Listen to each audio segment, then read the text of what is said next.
Continuando aí, ato administrativo, nós estamos vendo a classificação dos atos, né? Faltou a gente ver a classificação aí quanto à execuibilidade. O que é isso daí? Em relação à execuibilidade, o ato administrativo, ele é considerado perfeito, imperfeito, pendente e consumado. Perfeito, imperfeito, pendente e consumado. O ato perfeito é aquele que já completou o seu ciclo de formação. Ou seja, aquele ato, ele é assim, ó, o perfeito não tem, não diz respeito a ele ser válido, ser legal ou não. O perfeito diz assim, ó, ele já, todas as etapas necessárias à sua formação se encerraram. Então ele foi redigido, assinado, publicado, sim, todo o que era necessário para o ato lá determinado foi feito. Ele já encerrou o seu ciclo de formação. Imperfeito é o que não completou o ciclo ainda. Então, falta alguma coisa. Por exemplo, ele ainda não foi publicado no diário oficial. Então, ele é um ato assim imperfeito, né? Se for um ato externo. Pendente, ele não está apto para a produção dos seus efeitos. Ele está dependendo de um termo ou condição. Então, eles diriam, por exemplo, um ato pendente é um ato assim, que ele já está acabado, só que ele não produz efeitos porque depende... O exemplo comum que é dado é assim, uma permissão para derivar, para desviar a água de um determinado rio. Então é dado esse ato administrativo, a administração concede.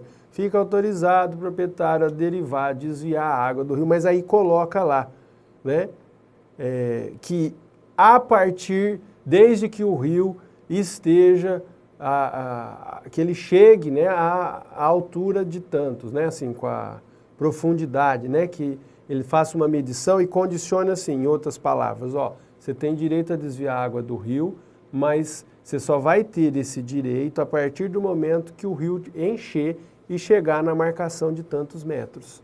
Então, ele fica dependendo para produzir efeitos desse acontecimento. Se o rio não se elevar e chegar naquele nível, ele não pode querer se valer desse ato. Ele é um ato pendente, ok? E ato consumado é aquele ato que já produziu todos os seus efeitos. Então, por exemplo, um ato que concede férias ao funcionário. O funcionário gozou as férias, acabou e tudo, o ato produziu, não tem mais efeito para ser produzido, né? Tá? Então, assim, você viu que tem uma gama de classificação e isso daí varia também muito conforme o autor. Essas são, assim, as apresentações mais presentes nas provas.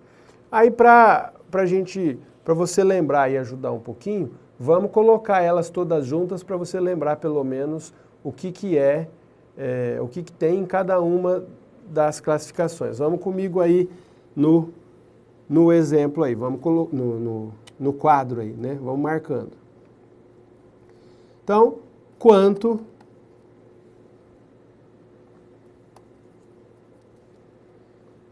vamos escrever bastante, hein?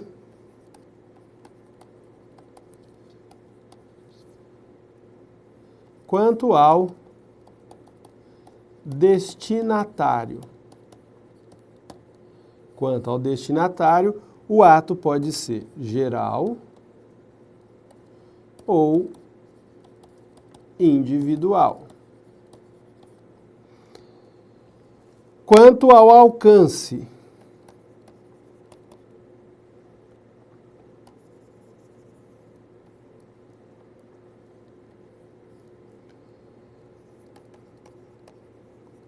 quanto ao alcance.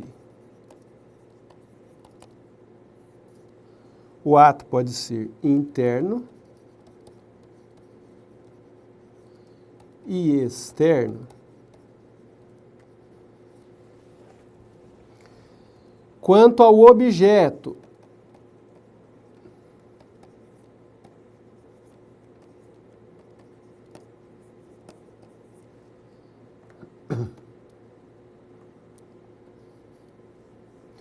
O ato pode ser de império,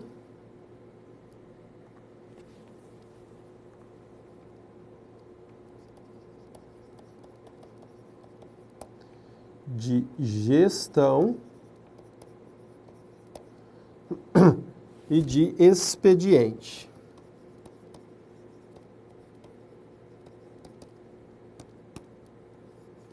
Quanto ao objeto. Quanto ao regramento,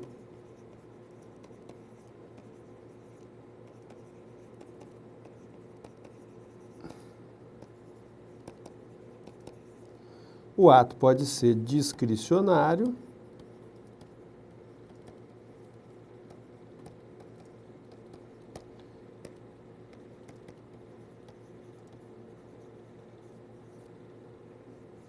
ou vinculado. Quanto à formação,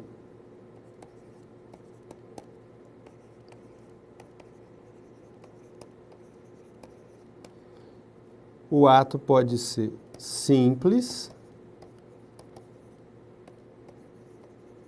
complexo e composto.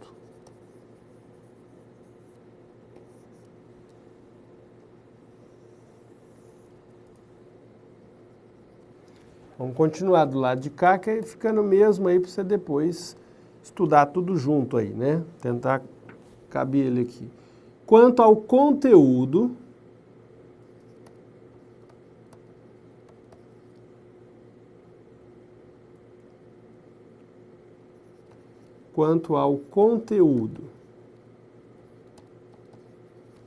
aí o ato pode ser constitutivo,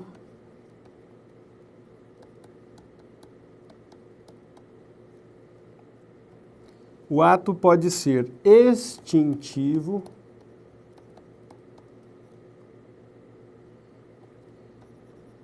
modificativo,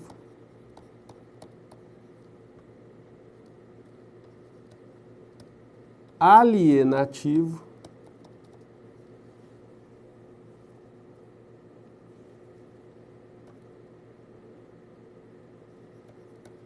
abdicativo e declaratório.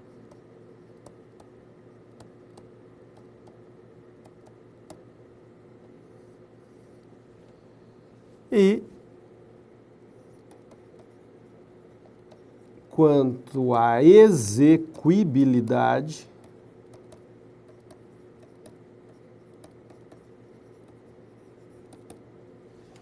o ato pode ser, né, quanto à execuibilidade na definição do professor Eli, perfeito, imperfeito, pendente e consumado.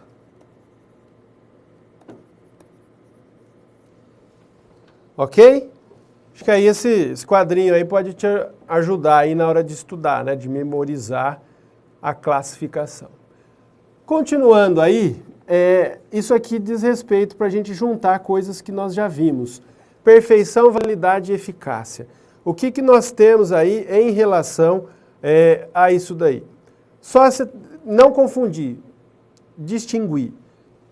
Ato perfeito, nós já vimos, é o ato que completou o ciclo de formação. Então, se ele não ele é imperfeito. Ato válido é o ato que está em conformidade com o direito. Então, ou ele é válido ou ele é inválido, né? Assim, se ele não está em condições. E ato eficaz é aquele ato que está apto a produzir os seus efeitos típicos ou próprios. Ele não depende de um evento posterior. Aí você fala assim, mas o que nós vamos ter disso daí, assim? Essa comparação, você tem que separar e só ver assim. Um determinado ato que é feito, se o ato não terminou, ele não é perfeito. Para ser perfeito, o ato está pronto. Se o ato não está pronto, ele não é perfeito. Estando pronto o ato, não quer dizer que é um ato válido, porque e se ele foi feito de forma viciada, se ele foi feito por quem não era competente, se o motivo tem algum defeito, então ele pode ser inválido, concorda? Então você imagine, foi um ato que fez tudo, assinou, publicou no Diário Oficial, ele está terminado. Só que quem fez tudo era incompetente, ele não tinha competência para fazer aquele ato. Então o ato vai ser considerado inválido. E ato eficaz é aquele ato que está apto, está em condições de produzir os seus efeitos típicos ou próprios, ou seja, ele não depende de um evento posterior, ele não depende de nada que ocorra. Então, eu vou explicar esse típico e atípico daqui a pouquinho, mas a ideia é assim, ó, ele já pode valer agora, ele não depende que ninguém homologue, ele não depende de uma aprovação de outro órgão, ele não depende de nada. Então você vai ver que nessa combinação, se o ato já, para ele ser ato, na verdade, ele tem que ser perfeito, não tem jeito, que se ele for imperfeito, ele não é ato ainda, porque ele não está pronto. Então ele é perfeito, só que ele é perfeito, aí ele pode ser válido e pode ser eficaz, que aqui seria o bonitão, que está tudo certo, não é? Ele já fez, está valendo, mas você pode ter um ato que é perfeito, inválido, mas ainda assim eficaz. Ué, como?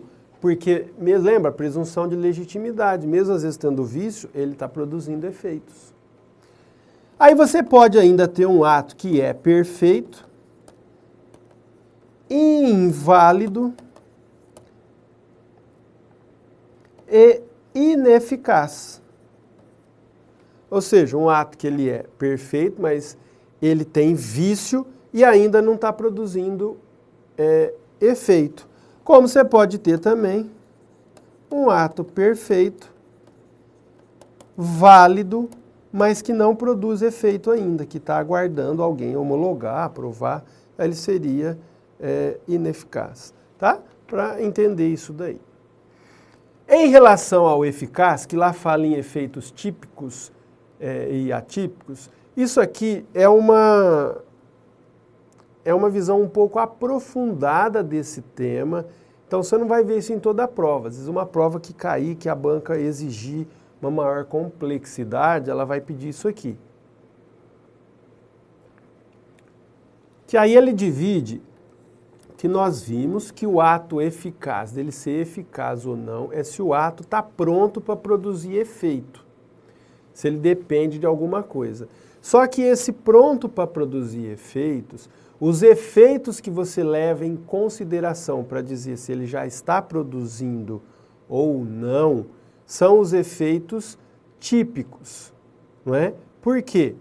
Os efeitos típicos de um ato são os efeitos principais, ou seja, é o efeito principal daquele ato.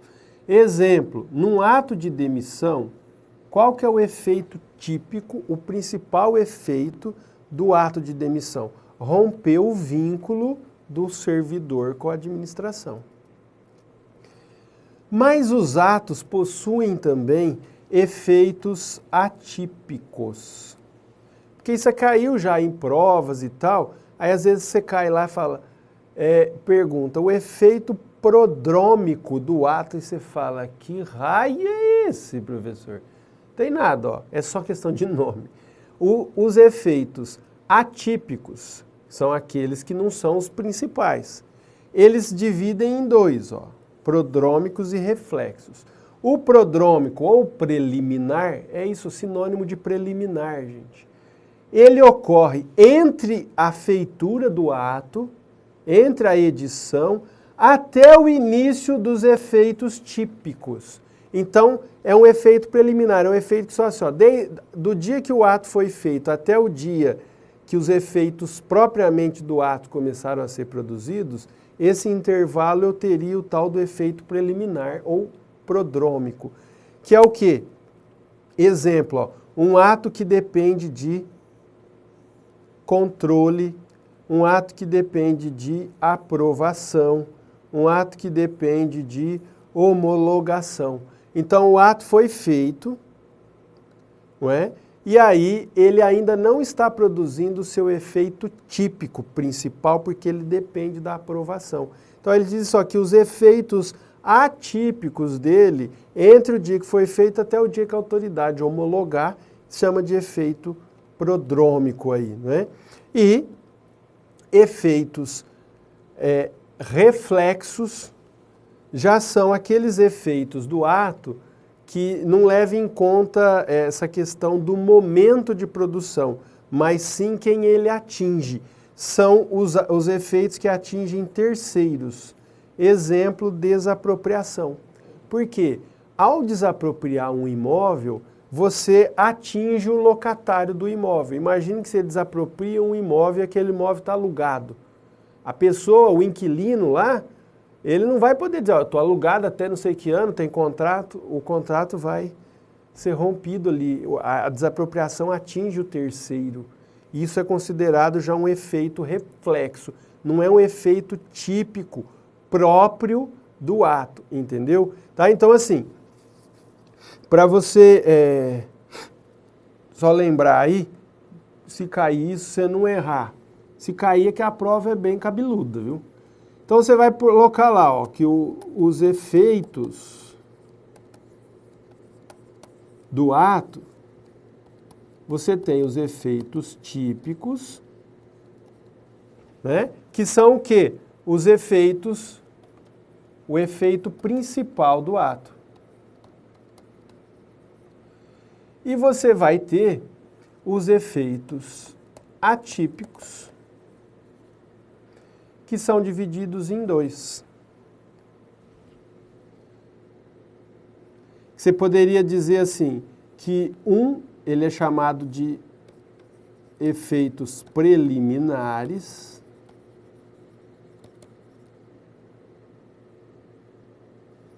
ou prodrômicos, que são aqueles efeitos assim que eles são produzidos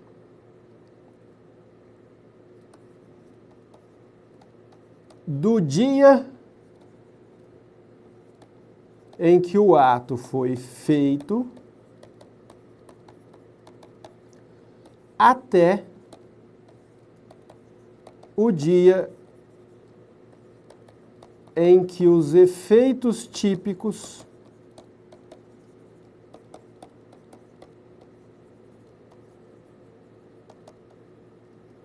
surgem. Mais fácil. Surgem. Tá? Então, você vê que, na verdade, esse aqui, ele é um efeito secundário que leva em conta o momento de produção desse efeito. Ó. Leva em conta o momento. E aí você tem os efeitos reflexos, que são aqueles efeitos que atingem terceiros. São efeitos secundários, na verdade, quanto ao destinatário. Entendeu? Se você pudesse, assim, classificar, você ia classificar que o efeito atípico, quanto ao tempo, quanto ao momento, é o preliminar ou prodrômico, porque ele é feito no início, entre a data que foi feita e a data do efeito típico.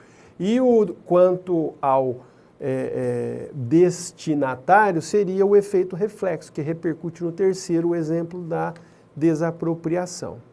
Tá bom? Firme? Então vamos ver agora as chamadas espécies de atos administrativos.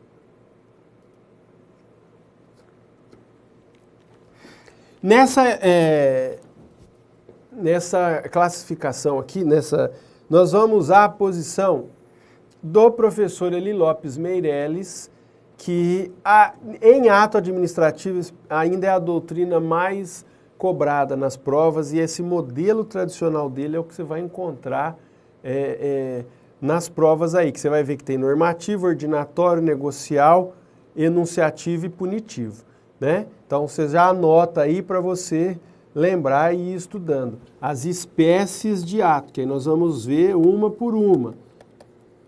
Mas as espécies são o quê? Ato normativo,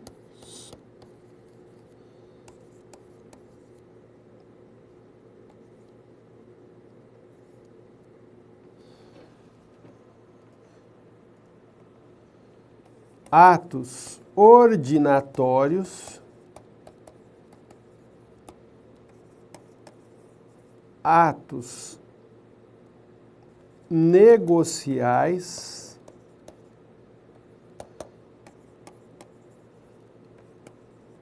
atos enunciativos e atos punitivos. Esses são as espécies nesse.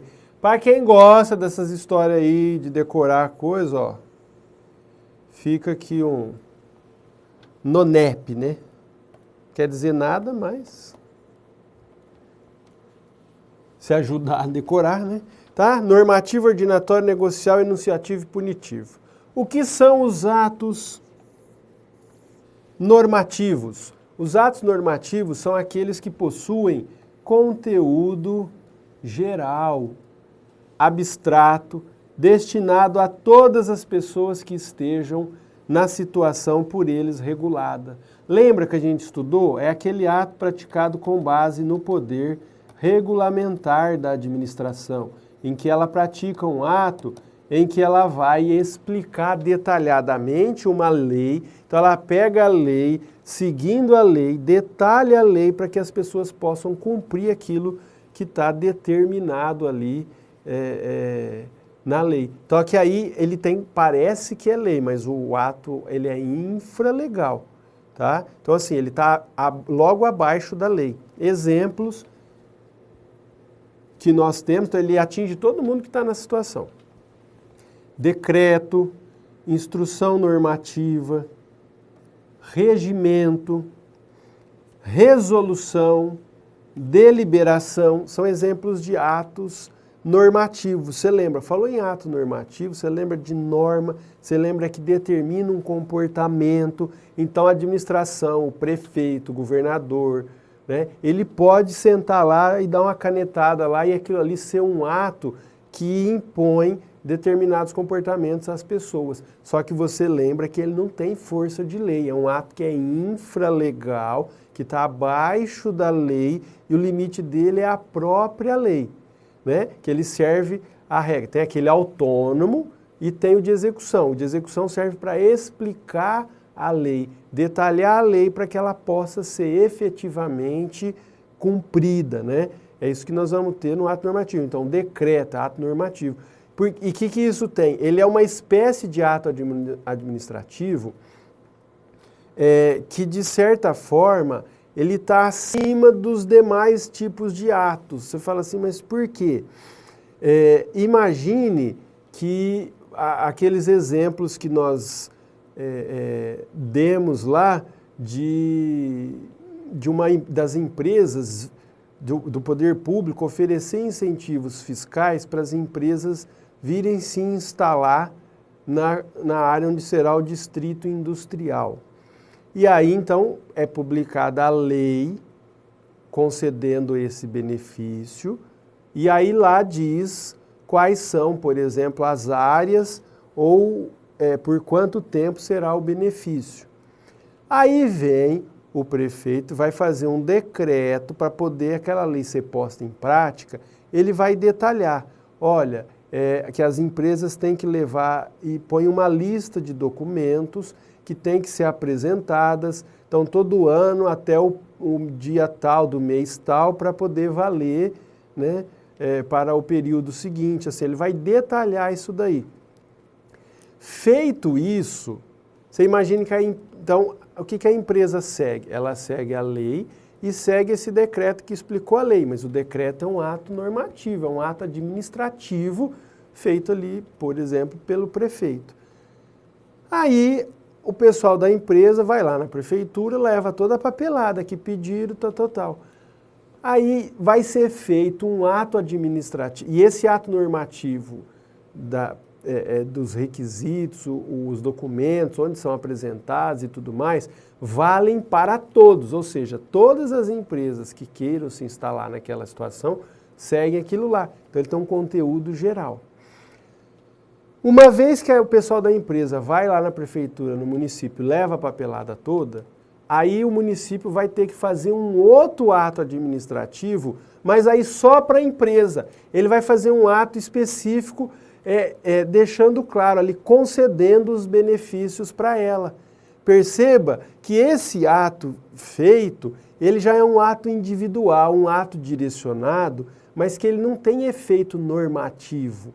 Ele não está assim estabelecendo regras, ele está apenas materializando o que está na regra, que foi normatizado pelo ato normativo, pelo decreto, que seguiu a lei. Percebeu a diferença? Então, por isso que o ato normativo ele ocupa uma posição de destaque dentre os atos, porque ele determina comportamento para a própria administração. Os atos ordinatórios já são aqueles atos que disciplinam o funcionamento da própria administração e a conduta dos seus agentes. Ele é praticado já com base no poder hierárquico. Então são atos de dar ordens, de organização para dentro. Então esses atos ordinatórios só atingem a administração em seu interior. E é lógico, só atinge quem é subordinado de quem fez. Um órgão não vai dar ordem para funcionários que não são subordinados a eles. Então, exemplos de atos ordinatórios. Então, às vezes, cai nas provas para você saber que tipo que é cada um desses. Não é?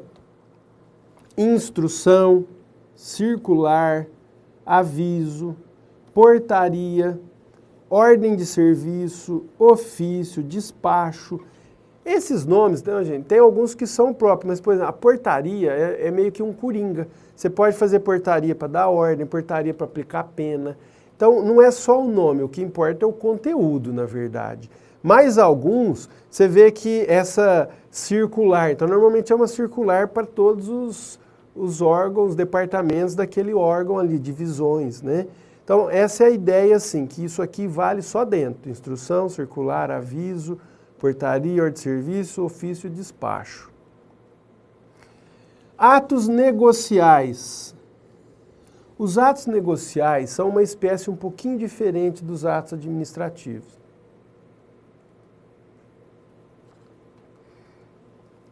Lembra quando eu falei lá atrás que a imperatividade, que é característica dos atos administrativos, não vale para os atos negociais. Por quê? Esse é um tipo de ato em que há uma concordância de vontades entre a administração pública e o particular. Quer dizer, a vontade do particular é a mesma da administração. Então esse ato, por isso ele é praticado. Esses atos negociais, eles concretizam determinado negócio jurídico. Ou eles concedem, né, determinada faculdade ao particular. Não tem imperatividade. Então, são atos que mudam. Você vai ver assim, aquela história de, olha, eu estou praticando o ato porque eu quero a administração e estou impondo a você, pronto, acabou. Essa que é a regra, a maioria, não é? Esse ato negocial, não. É um ato em que a administração está praticando o ato, mas por quê? Porque tem uma vontade do particular que ela pratique esse ato. Então, por isso que ele chama de negocial, mas não é contrato. Contrato administrativo é outra coisa. Isso aqui chama ato negocial. Por isso, essa ideia de negocial, porque eles lembraram de negócio, que isso pode concretizar negócio jurídico.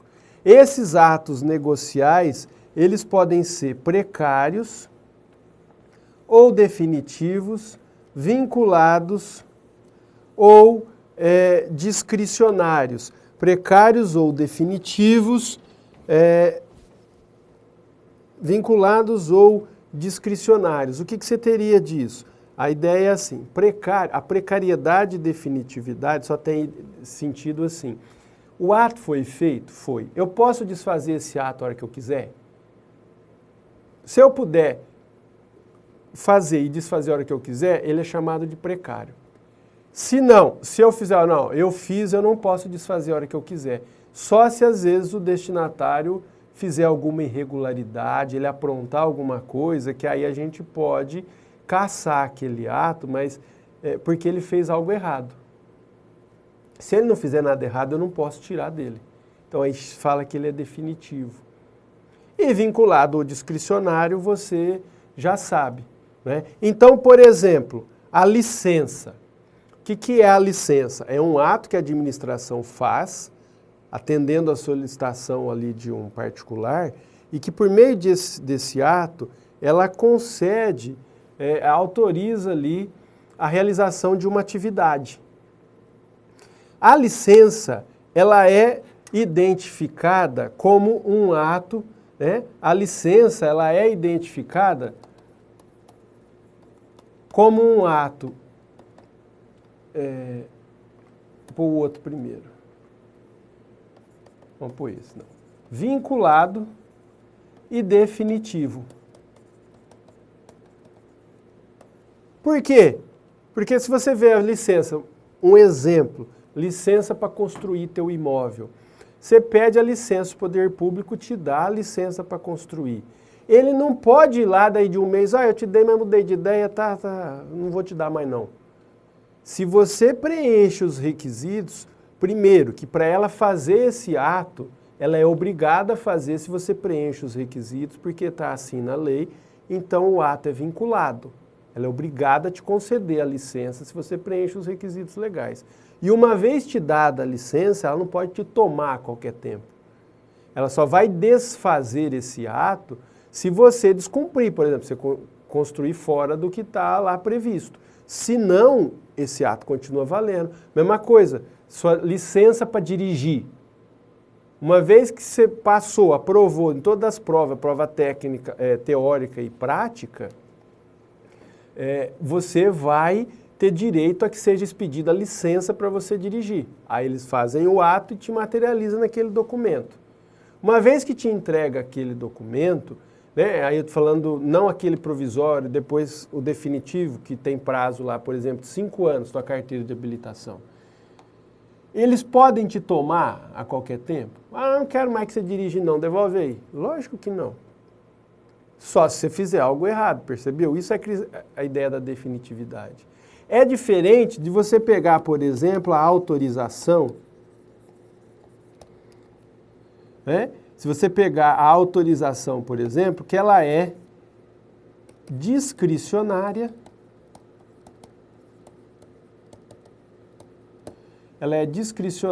e precária. Por quê? A administração não é obrigada a te dar autorização. Imagina se uma autorização para você botar uma banca de jornal na praça ou na rua. A administração não é obrigada a te conceder. Ela vai conceder porque você está pedindo. É negocial, mas ela não é obrigada. Ela vai ver se é conveniente, se é oportuno te conceder essa autorização. É discricionária. E uma vez concedida, ela pode mudar de ideia. Ó, a gente viu que era interesse público, mas não é mais interesse público. Nós vamos revogar essa autorização. Então ela é considerada que ela é precária, né? Ela não tem essa definitividade da licença, que ocorre também com a permissão. Permissão também ela é considerada discricionária e precária. Nessas duas, na autorização e na permissão, você autoriza a pessoa a fazer uma determinada, explorar um bem público ou materializar uma pretensão, mas a diferença entre elas é que a autorização, o interesse que predomina é o interesse particular. Então, assim, é uma atividade eminentemente de cunho particular que o poder público mais só autoriza fazer. Já na permissão, a ideia é que eu passo uma atividade de interesse público para alguém fazer, mas porque ela pediu, e então o interesse já é predominantemente público. Mas a diferença que teria entre esses dois, né? Mas aí então o que você lembra? Exemplos de atos negociais: licença, autorização, permissão, admissão, homologação, visto e dispensa. E principalmente licença e autorização, não confunda. Licença ela é definitiva, autorização é precária. Licença é vinculada, autorização é discricionária. Beleza? Vamos ficando por aqui.